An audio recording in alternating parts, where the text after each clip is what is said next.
Nuura Alhudaa maaltu mudate? Miidiyaa guddicha hawaasni Islaamaa akka ijaatti ilaalu kana maaltu kuffisee lafaan gahe? Rakkoon isa keessatti argame maali jechuu hundatu gaafata. Garuu gama Nuura Alhudaatii namni as bahee waan kana ummataaf ifa godhe hin jiru. Gaaffii hawaasa hundatti quuqa taate tana deebisaa qubsaa itti kennuun barbaachisaadha. Inshaallah guyyaa har'aa waan beekurraa dhimma Nuura Alhudaa jalqabarraa kaasee isiniif seenessa. Waan gaaffii isinitti ta'e hedduuf deebisaa qubsaa ni argattan jedhee abdalla. Hanga xumuraa obsaan nafaana turaa.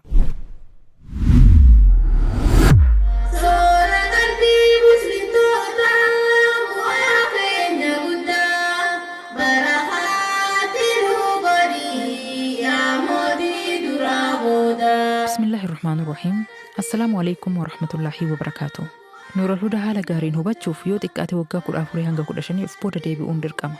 Nuur Alhudaan eega hundeeffamee amma amata 10 goote. Garuu bu'uurri isaa guddichi achi dura eegalame. Waa hunda haala gaariin hubachuuf qabsoo musliimota Itoophiyaa irraa eegaluun dirqama. Zamana dimtsaachin isamaa.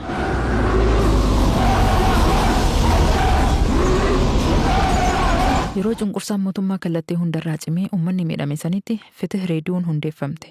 Reediyoon Fitih gurra musliimota hundaa seente.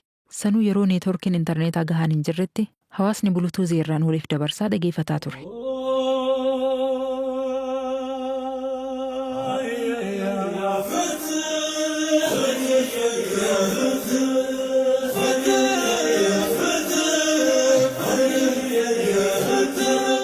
Fitih reediyoo booda musliimoonni Oromootis miidiyaa afaan Oromootiin dhimma qabsoo dabarsuu hawwaa turan. Hawwii kana galmaan gahuuf dargaggoonni muraasni sagalee ibsituu dukkanaa hundeessan. Warri BBN afaan Amaaraatis BBN afaan Oromoo eegalee qophii sagantichaa Hamzaa Booranaatti kenne. Raadiyoo Risaalaatis hundeeffamtee qabsoon gama hundaan finiinte. Haalli kun yeroo dheeraaf itti hin fufne. Risaalaan eegalamnaan sagaleen ibsituu dukkanaa ni dhaabbatte. Xiqqoo booda Risaalaanis humna dhabdee karatti hafte. BBN afaan Oromootis akka hawaasni fedhutti hojjechuu hin dandeenye. Dheebuu hawaasni musliima Oromoo miidiyaaf qabu bakkaan gahuuf miidiyaa jabaa of danda'ee afaan Oromootiin tamsaasu hundeessuun dirqama taanaan waliigaltee gaazixeessaa Hamzaa Booranaatii fi miseensota garee Sumayyootaa fi Bilaalotaatiin raadaahaan hundeeffame. Yeroo sanitti gareen Sumayyootaa fi Bilaalotaa maqaa kanaan beekamu baatus Ustaaz Abdurrahmaan Huseen biyya Qatar keessa qubachuun musliimoota biyyoota Arabaa keessa jiran walitti gurmeessee hojii guddaa hojjetaa ture. Gurmuma kanatu waliigalee raadiyoo daandii haqaa hundeesse. Kun raadiyoo daandii haqaati. Kun sagantaa raadiyoo daandii haqaati.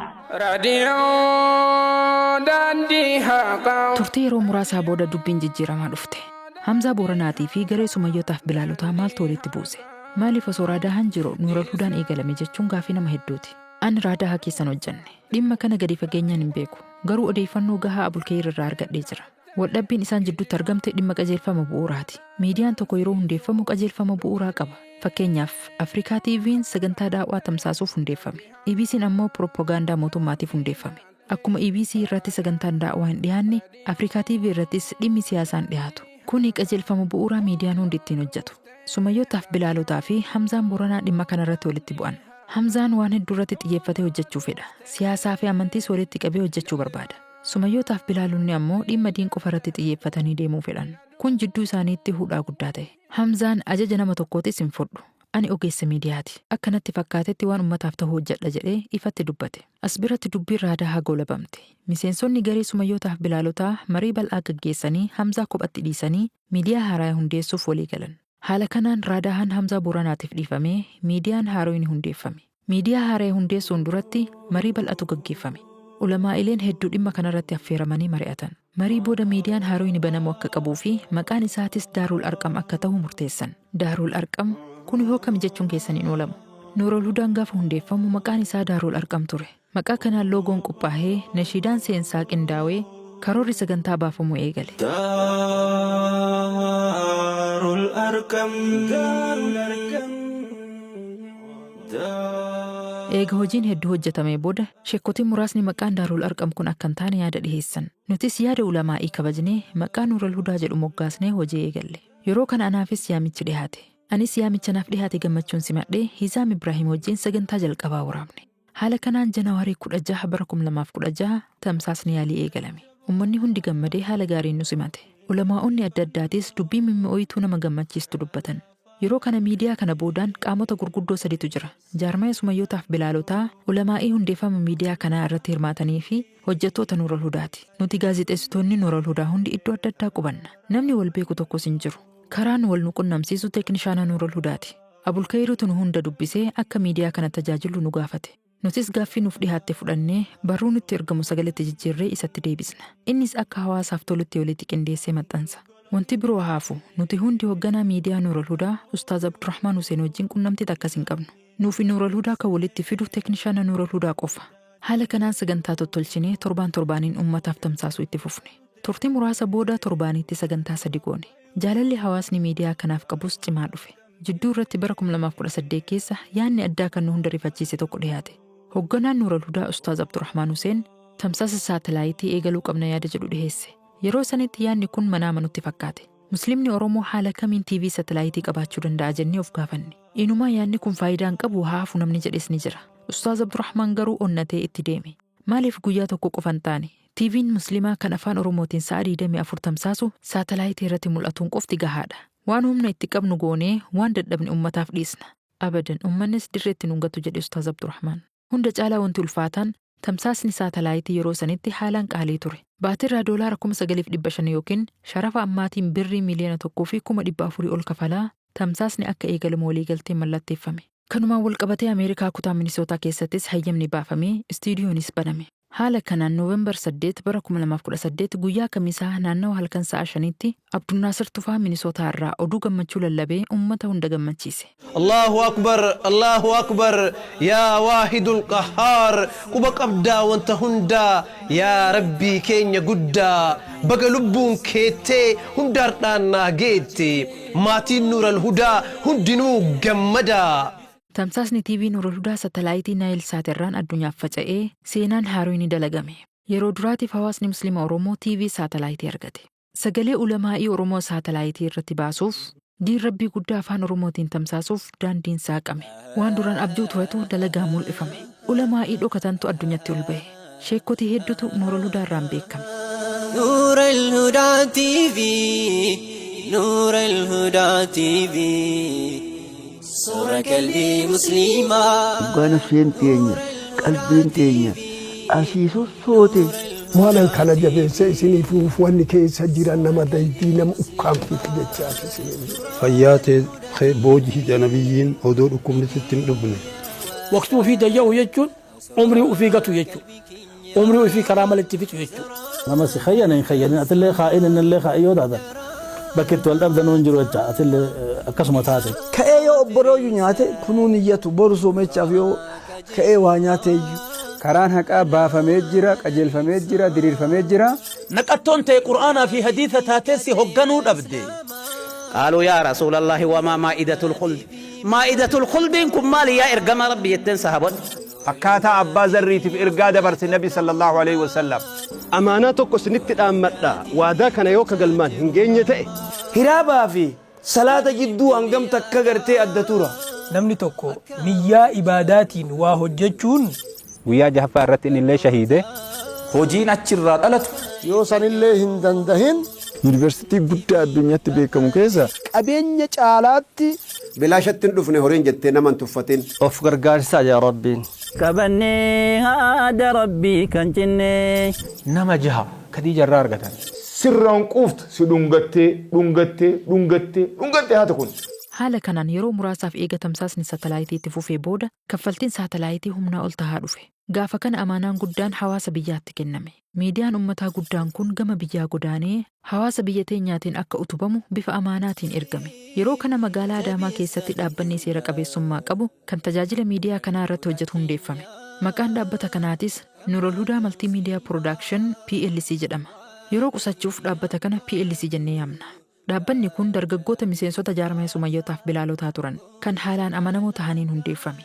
Maqaa isaaniitiin akkaawuntiin baankii banamee galiin Nuurul Hudaan hawaasa irraa argatu hundi akkaawuntii kanarratti naqame. Hawaasni musliimaa kutaa hundarraa magaalota hundarraa Nuurul Hudaaf simannaa godhee mallaqa guddaa miidiyicha rakkoo tokko malee waggaa dheeraaf tajaajilu walitti qabe. Itiyoo Telekoom irrattis tajaajilli SMS banamee namni hundi karaa dhaamsa gabaabaatiin guyyaa irraa qarshii tokko kafalaa Nuurul Hudaa gargaaruu itti fufe. Nuti hundi gammannee akkaataa hojii itti miidheessinu irratti xiyyeeffanne. Istiidiyoo magaalaa Adaamaatis jaaramee meeshaan piroodakshinaa guutamee achirraa tamsaasni kallattii eegalame. Gaafa kana rakkoon jabduun namni tokko siniyyatiin argamte. Dargaggoonni amaanaan itti kennamee Adaamaa irratti dhaabbata Nuurul Hudaa PLC banan Amaana uummataa gananii mallaqa isaan bira jiru hunda dhoorgatan. Kaffaltii satalaayitiitis kafaluu didan. Sababuma kanaaf tamsaasni TV Nuura Hudaa satalaayitii irraa buufame. Istiidiyoon Adaamaatis cufamee qabeenyi Nuura Hudaan qabu guutumaan guututti dargaggoota kanaan dhaalame. Yeroo kana hoogganaan TV Nuura Hudaa Ustaaz Abdurrahmaan Huseen shiraan yakkamee hidhame. Namni hedduun kana irratti gaafii kaasa. Jara kana maaliif karaa seeraatiin hin gaafanne? Biyya seera qabdu keessatti akkamitti qabeenya uummataa saamama jedhan. Dhugaadha, gaaffiin gaaffii sirriiti. Garuu wanti kun akka fagoorraa laallu kanatti waan salphaa miti. Akkuma dura irratti isiniif hime, hayyamni PLC maqaa dargaggoota amanamootiin baname. Akkaawuntiin baankii fi hayyamni teelee Itoophiyaatis maqaa isaaniitiin jira. Yeroo sanitti namni isaan shakku tokkos hin turre. Kanaafuu eega wanti hundi maqaa isaaniitiin jiraate akka seeraatti qabeenyi hundi kan isaaniiti jechuu. Karaa seeraatiin himatanii furmaata argatuun hin danda'amu. Seerri biyya teenyaa yeroo hunda ragaa waraqaa irra jiru laala. Waraqaan ammoo qabeenyi kan isaanii ta'uu hima. Kanaaf dubbiin tun karaa seeraatiin furmaata dhabde. Wanti kun humnaa ol taanaan Ustaaz Abdurrahmaan Faatii dubbii ulamaa hin gahan. Yeroo kana hajiisuuf ciroo dubbii tana jedduu seenan. Ulamaa'ota naannoo adda addaa irra jiran walitti yaamanii maanguddummaa eegalan. Yeroo dheeraaf dubbii gadi fageenyaan laalanii waan furmaata gaarii ta'uu lafa kaayan. Ustaaz Abdurrahmaanii fi hundeessitoota garee PLC walitti fidanii araarsan. Hundi maqaa rabbiitiin kakatanii qabeenya uummataa deebisuuf waadaa seenan. Shabaaba sani shabaaba jaalala diin irratti wal gahee guyyaa qiyaamaa gaaddisa arsha rahmaan argatu rabbi isin haa taasisu. Min ahadii walii seenee jarri nuu hasanaan seenee waan booda deebi'a. Sani nuu awaan aadaa isaanii aadaa fi sanirra hin kakate hin deebi. nama rabbillee gara ifiiti khiyaanaa godhee islaamallee khiyaanaa godhee namni dubbii tana lafaa fuudhe gana nama ilmoo oromoo sanillee diige ta ahdii rabbillee diige namni sun nama sani rabbi sani isinii godhi garuu ahdiin seenamte ahdii kijibaa turte. Hundeessitoonni garee PLC ammas amaanaa nyaatanii qabeenya Nuura Hudaatiin miidiyaa Haariyaa Nuur TV jedhanii satalaayitii irratti banan. Gaafa kana hajiisuuf ciroo jirarraa abdii muratanii gareen Haaroon miidiyaa Nuura Hudaa utubu akka hundeeffamu godhan. Haala kanaan gareen biroo kan Nuura Hudaa Broadcasting Share Company jedhamu hundeeffame. Yeroo qusachuuf dhaabbata kanas Share Company jennee yaamna. Maqaa garee kanaatiinis akkaawuntiin banamee gargaarsi uummatarraa walitti qabame. Gargaarsi argame hanga duraa gahuu baatus mallayni hanga tokko argame akkaawuntii irra kaayame. Kana booda TV Nuura Hudaa satalaayitii irratti deebi'ee bifa haarayaan hojii eegale. Baatiiwwan muraasaaf tamsaasni satalaayitii itti fufuu danda'us gama piroodaakshiniitiin rakkoo guddatu ture. Namoonni garee Share Company hundeessan ogummaa miidiyaa tokkos hin qaban. Waa'ee piroodakshinii irraa waan tokkos hin beekan. Kaffaltii satalaayitii kafaluu malee baasii piroodaakshinaaf barbaachisu tokkos baasuu didan. Mindaa hojjettootaatis hin kafallu jedhan. Hojjettoonni gariin biyya alaa irraa waan hojjetaniif mindaan isaaniif kafalamu haalaan guddate. Namoota biyya keessaa barbaannee mindeessuu qabna jedhanii murteessan. Kun ammoo rakkoo jabaa qaba. Hundeessitoonni miidiyaa kanaa jajjaboon kan miidiyaa kanaaf lafee duwidaa ta'anii deemaniin biyya alaa jiran. Isaan miidiyaa kana keessaa baasanii namoota biyya keessaatiin bakka buusuun miidiyaa kana dhabamsiisuu ta'a. Yaada kanarratti Ustaaz Abdurrahmaanii fi hundeessitoonni garee Share Company waliigaluu dadhaban. Dhimma kanarratti ammas qoqqoodamiinsi guddaan uumamee TV Nuura Hudaa yeroo lammaffaatiif qilleensarraa bu'e. Dhimmi TV Nuura Hudaa asirratti goolabame. Kana booda namni waa'ee TV Nuura Hudaa deebi'ee lafaa kaasee hin jiru. Gareen hundi faca'ee bittinnaawe. Namni hundi Nuura Hudaa irraanfatee jireenya dhuunfaatti deebi'e. Gaafa kan Abulkayir ammas irra deebi'ee nu dubbise. Warri TV Nuura Hudaa hojii dhaabee addaan faca'ee jira. Raadiyoo Nuura Hudaa hoo akkam godhuu qabna? Itti fufnamuun dhaabna jedhee gaaffii nuuf dhiheesse. Nutis dhimma kana bal'inaan irraa mari'annee yaada tokko irratti waliif galle. Osoo nuti jirru Nuura Hudaan cufamuu hin qabu. Warri biyya amaanaa itti kenname nyaatee TV Nuura Hudaa cufamee jira. Nuti ammoo yeroo boqonnaa qabnu fayyadamnee miidiyaa kan itti fufsiisuu qabna jennee hojii itti fufne. Kana booda teeknishaanni Nuura Hudaa ulamaa'ota muraasa dubbisee hanga danda'aniin akka nu gargaaran gaafate. Sheek Muhammad Waaduu fi Dr. Luwaawul Islaam waan danda'an hundaan nu cinaa dhaabbachuuf qophii akka tahan nuuf ibsan. Nutis hamilee horannee dalagaa itti fufne. Haala kanaan har'a dhaqqabne. Jaarmeen Sumayyootaaf Bilaalotaa miidiyaa kana hundeessee warra biyyaatti amaanaa kenne. Warri biyyaa garee PLC hundeessee miidiyaa kanaan akka deemu godhe. Gareen PLC qabeenya Nuura Hudaa saamee TV biroo ittiin banate. Kana booda warri biyyaa garee lammaffaa Share Company hundeessee akka Nuura Hudaa tajaajilu godhe.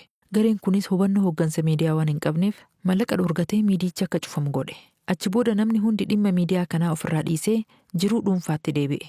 Miidiyaan abbaa dhabee irraanfatamnaan nuti hojjettoonni Nuura Hudaa dhiibnee har'a dhaqqabne. Amma immoo haalli jiru nutti ulfaannaan rakkina jiru isiniif ibsu jirra. Kana irratti maal jettan? Miidiyaan kun tumsa rabbii guddaatiin waggaa 10 uummata tajaajilee jira. Dubbii isaa asirratti haa xumurru moo haa itti fufnu jennee isin gaafanne. Namoonni hedduu osoo nuti lubbuun jirru Nuura Hudaan hin dhaabbatu. Waan barbaachisuun isin cinaa jirraa hojii itti fufaa jedhan. Aktiivistoonni muraasnis sooshaal miidiyaa irratti bahanii dhimma kanarraa dubbatan. Nuura Hudaa akkam godhuu qabna jedhanii gaaffii uummataaf dhiyeessan. Walumaa galatti torbaanota lamaan dabran keessa sochiin hawaasa irraa mul'atu haalaan nama gammachiisa. Haasawa kiyya goola bunduratti waan guddaa tokko isiniif qooduu fedha. Nuural Hudaan hojii ajaa'ibaa tokko eegalee ture. Sunis AI Nuural Hudaati. Fatwaa ulamaa'ii walitti qindeessuun AI kallattiin hawaasa tajaajilu qopheessuuf hojiin eegalamee ture. Wanti kun waan taphaatii miti. Hojii guddaa ifaajee dheeraan hojjetamaa ture. Fatwaa Google irraa walitti qabame osoo hin taane waan ulamaa'iin amma dura gaafatamanii deebisaa itti kennan. Ragaa qabatamaa hojii qindeessuun hojiin kun eegalame. Angaafa waan kana argu haalaan gammade. Sababa hanqina dinagdeetiif wanti kun karatti dhaabbachuun hamilee na cabse. Waan ajaa'ibsiisaa kana viidiyoo itti aanu irratti bal'inaan irraa haasofna inshaallah. Fi amaanillah.